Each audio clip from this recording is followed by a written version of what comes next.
para que vean con detalle que no estamos hablando de opositores ni de cucas. También tiene que ver con la interna caníbal que hay dentro del gobierno, de lo cual vamos a hablar más adelante también.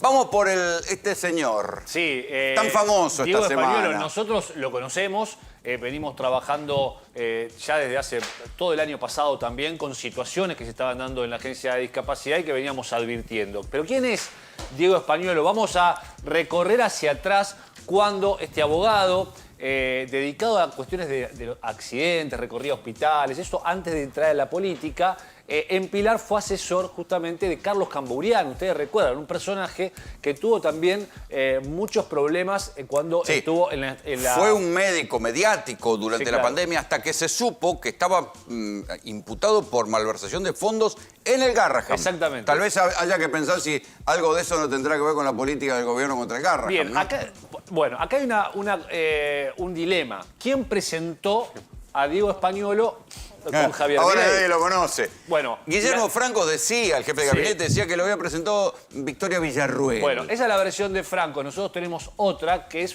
presentado por José Luis Espert ya en momentos previos a que asuma como diputado el propio Javier Milei. Primero era un militante en Twitter, después se fue acercando. Hay fotografías del propio Diego Españolo con Espert diciendo mi segunda familia. Un vínculo muy claro, por lo menos, de muchos saludos personales hacia la esposa de Espert. Exactamente. O sea, por eso Espert, hasta ahora, tampoco apareció. Tampoco apareció. Empezó a hacerse conocido Diego Españolo a partir de convertirse en abogado de Javier Milei en el momento en que Javier Milei empieza a denunciar periodistas que supuestamente le habían llamado nazi, cosa que en principio no fue así. Las denuncias las firmaba Españolo. La denuncia la firmaba Españolo. ¿Cómo conocimos después a través de GPS también a Diego Españolo?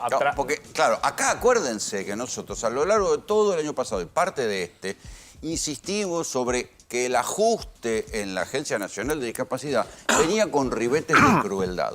Uno de esos ribetes de crueldad, que fueron las auditorías masivas que encargaron a partir de esa historia que era falsa, de Adorni mostrando la placa con la cola del perro, que era falso porque alguien presentó efectivamente esa radiografía, pero no le dieron la pensión por discapacidad. Esto lo desmintió Daniel Arroyo, el diputado de Unión por la Patria. Pero bueno, en cualquier caso, sí se hicieron las auditorías masivas. Y acuérdense que nosotros presentamos un informe con la crueldad de que obligaban a la gente a llevar a su discapacitado para demostrar que el discapacitado era real, a los rayos del sol, en lugares lejanos, esperando. Eran unas colas de una escena de crueldad.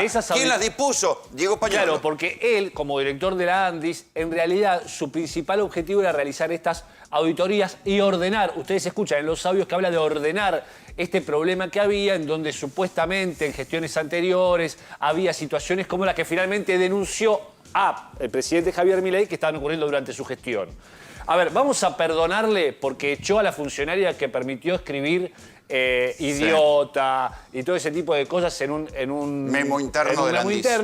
No lo ponemos acá como entre los puntos claves que marcaron el recorrido de Españolo en la ANDIS. La auditoría masiva, como decíamos, de estas auditorías masivas terminaron quedando sin su pensión hoy 100.000 personas. Sí, pero hay casos equivocados, porque mucha gente se queda sin su pensión por no haber recibido la comunicación. Exactamente. Esta semana se hizo conocido el caso de una persona que le falta un brazo y una pierna y le sacaron la pensión por discapacidad. Bien, exactamente. No tiene mucha más explicación. Volvamos a la de atrás, porque seguramente el donde más ruido hizo es con el caso Ian Moche, donde estaba junto a su madre y empieza una discusión con respecto, pero ¿por qué vos, mamá de Ian Moche, no tenés que pagar el peaje que yo tengo que pagar? Eso hizo mucho ruido, por supuesto. Hay que decir también que la versión de Españolo en otro programa de televisión es que él nunca dijo eso. Claro, esa es la versión de la familia y se ve que ahí no lo grabaron. Ahí no lo grabaron. Audios filtrados es esto último. A ver, se esperaba una reducción de hasta 400.000 pensiones. Es decir, ya tenían eliminadas 100.000, pero querían eliminar 400.000 en total. Insistimos, mientras recortaban, había plata para las coimas. Este es el contraste bestial. O sea, mientras no querían aumentar las pensiones de discapacidad y no querían aumentar el nomenclador de los que laburan con los discapacitados y les obligaban a pagarles miserias, había plata para las coimas. Por eso es que la contradicción es tan fuerte, porque se metieron con un sector de los más vulnerables de la sociedad les negaban la plata, pero había plata para las coimas. Lo dice el propio titular del Andís. El mismo tipo que le decía que no a los prestadores, le decía que sí, apretado o no apretado, a los coimeros. Sí, y resulta que decía, mientras yo estoy dando esta batalla, esto es lo que le decía supuestamente en los sabios, mientras yo estoy en esta batalla, me mandan gente a recaudar. Esto que hablamos, que lo trajiste en la editorial, es las visitas de Diego Españolo. Digo, para ver qué relación tenía. Claro, no pueden decir que era un mitómano y era un desconocido. En el ranking, fíjate, es el funcionario que más visitó. Sandra Petovelo también, muchas veces allí está en Olivos, pero en el ranking es el funcionario que más visitas tiene o más registros tiene. Después de una kinesióloga, que fue 50 veces. Milei tiene un problema en la espalda. Iñaki Gutiérrez, que es community manager, y Juan Carlos de Pablo, vos lo contaste, economista. El que sigue en cantidad de visitas es Diego Españolo. Recién ya mostramos los documentos. Pero en el quién es quién... O sea, pero además... hasta marzo del 2025. Sí, estamos entre o sea, enero que quiere decir y que marzo. la conversación esa es de no hace mucho. La conversación es sagrada. Se supone que ahí le habrán cortado los ingresos. Hay dos momentos de conversaciones. Disiento en alguno con lo que dice Timerman, que lo podemos discutir, porque hay uno de los audios, que es el que primero trascendió, que se escucha un ambiente de fondo en un restaurante, claramente. Pero hoy hay otros audios que son, y ahí sí, quizás no tiene interlocutor ese audio, son pegatinas de mensajes de WhatsApp de audio. Y ahí hay que analizar si los hizo él y los entregó. Nadie dijo que la voz no fuera Españolo. Ni siquiera en estos tiempos de inteligencia artificial nadie se animó a decir que la voz no era de Españolo. Y te confirmo que es la voz de Españolo porque hemos hablado con él muchas veces cuando hacíamos los informes. Estos son todos los ingresos, ¿no? Que vos estuviste mostrando también. En donde... Con este detalle, la coincidencia de Españolo con Novelli. Claro. Reuniones hasta tarde, hasta las 3 de la mañana.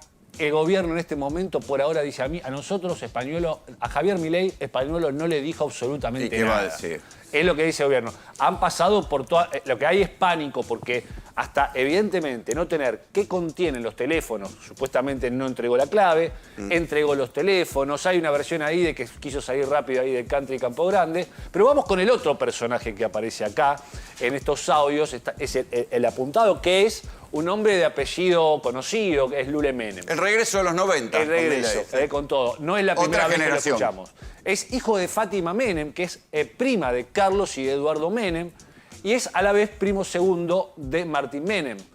Fue exsecretario privado de Eduardo Menem y asesor cuando Carlos Menem fue senador. Ahí yo me pierdo. A ver, Javi, ¿es primo segundo o es hermano del presidente de la Cámara? No, es primo. Es primo.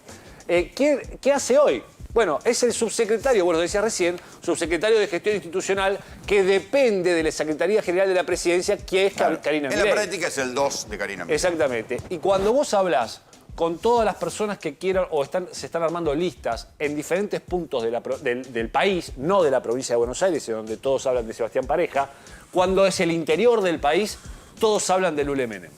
Es el armador clave en lo que son las listas de la Libertad Avanza en todo el entramado en todo el país. Pero este hombre ya fue denunciado. Por lo mismo, hace un año. Vos viste que Españolo habla de Sandra. Sandra es Sandra Petovelo. Claro. Bueno, no fue Sandra Petovelo, el Ministerio de Capital Humano, quien denunció directamente a Lule Menem y a una operatoria muy similar a la que estamos viendo ahora, con justamente uno de los contratos de la Andis. Es una denuncia de una persona de Díaz Pascuale, de una asociación civil Arco Social. Desconocida. Una desconocida, un hombre que vive en Belgrano, Núñez. Muchas veces se ponen personajes a hacer denuncias por pedido de otros para no terminar afectando la relación. Lo que pasa es que si uno lee el encabezado, dice: los hechos de corrupción relacionados a la contratación millonaria realizada con omisión de los procedimientos legales por la Andis. Dirigida por Diego Españolo, con la droguería suizo-argentina, de familia Goelipker, vinculada con el presidente de la Cámara de Diputados, Martín Menem, y su primo Eduardo Lule Menem. Es el mismo esquema que ahora está en discusión. ¿Qué pasó con esta denuncia? Fue archivada en la justicia. ¿Por qué? Porque decían que faltaban datos, que no había los datos suficientes. Esta denuncia cayó en lo que era el juzgado de Bonadío y a que lo estaba subrogando el juez Casanelo, el mismo que ahora recibió otra denuncia, que es la de Gregorio Dalbón, uno de los abogados de Cristina, y ahí sí, con casi las mismas el valor de la denuncia, solo que acá están los audios que le dan una contundencia mayor. Casanelo y el fiscal Picardi ordenaron los allanamientos inmediatamente. Esto es Contrasta importante con la lentitud del fiscal Tayano. Esto es importante porque de esto también hablamos acá. Nosotros se comentó, se planteó esta denuncia, se archivó, creo que tuvo el fiscal Rívolo en su momento, Casanelo finalmente la dio por archivada porque no encontraban la documentación. Hay más personajes. Por supuesto ahora nos vamos a meter con la droguería también, que es un personaje en sí mismo en esta historia. Este hombre es Daniel Garbellini, que es abogado. Este es el hombre del Ulemenem. Este es el hombre que Diego Españolo dice, me lo pusieron acá para recaudar, para chorear. Este va a quedar inmortalizado por el que vino a chorear. El que me lo pusieron para chorear. Pero claro, este hombre en realidad conoce muy bien la ANDIS. Y ahora te explico por qué. Es abogado, fue funcionario en la ciudad de Buenos Aires en la gestión de Tellerman. Recordá de dónde viene. Fue también exfuncionario del PRO en la provincia de Buenos Aires en la gestión Vidal. Y en durante la gestión Vidal se desempeñó en el mismo lugar en el que lo pusieron ahora. Por eso él habla de el macrista. Dice, me pusieron a un macrista. En junio de 2024 se convirtió en el director de acceso a los servicios de salud, que es un lugar estratégico en la ANDIS, porque es donde se compran los medicamentos con la intermediación de droguerías. Ahora la ANDIS... ¿La gente de las asociaciones se toparon alguna vez con este muchacho? No, jamás. No. ¿Qué es lo importante acá? Vos sabés que acá hay un programa que se llama Incluir Salud. Nosotros hemos hecho en su momento, en épocas incluso, creo que antes de Alberto Fernández, hemos hecho casos donde gente que no tenía acceso, no conseguía prótesis, o te daban, por ejemplo, el brazo equivocado, para decirlo malamente. Acá lo importante de esto es que los medicamentos, ¿te acordás que la DATSE, nosotros hablamos de la DATSE, los medicamentos de alto costo, es ahí donde está el curro? Cuando determinaron el cierre de la DATSE, finalmente empezó a aparecer la compra de medicamentos a cargo de este hombre en la ANDIS. Medicamentos muy caros y se cree que ahí está el verdadero curro, además de, por supuesto, las coimas que se podían pagar por medicamentos que tenían descuento, se iban al Estado sin descuento. Y estos son los corruptos, pero también están los corruptores. Y ahí entra en escena el esquema de las droguerías. Porque siempre, fíjense, desde los tiempos de Juan José Zanola, que terminó preso, y ahí siempre aparecen esquemas de droguerías que son las intermediarias entre los laboratorios y los compradores de remedios. ¿Por qué los laboratorios no terminan vendiendo directamente? Porque no quieren quedar pegados con esto. Entonces aparecen las droguerías que se hacen cargo del costo de la corrupción, del costo, del riesgo de la corrupción. En los audios de Españolo dice, y da a entender, que las droguerías, que antes le pedían un 5% a los laboratorios para pagarle a la política, ahora le piden un 8%. Tal cual, tal cual. Y acá entra la droguería Suizo Argentina. Estos son los hijos del verdadero dueño. Lo cierto es que 2 de ellos fueron allanados.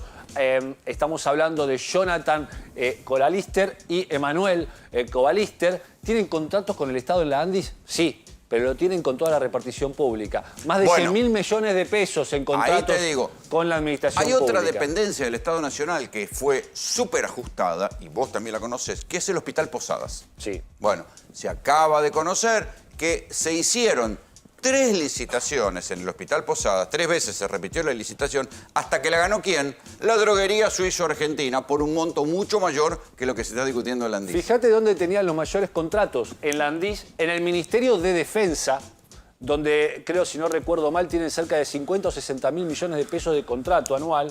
En el Ministerio de Seguridad de Patricia Bullrich. En el Ministerio de Bullrich. Defensa hay mucho ruido con Petri. Sí. Porque la obra social de las Fuerzas Armadas, el Instituto de la Obra de Fuerzas Armadas, está muy molesto con la manera en que se está gastando la plata bajo la gestión Petri. Tal cual.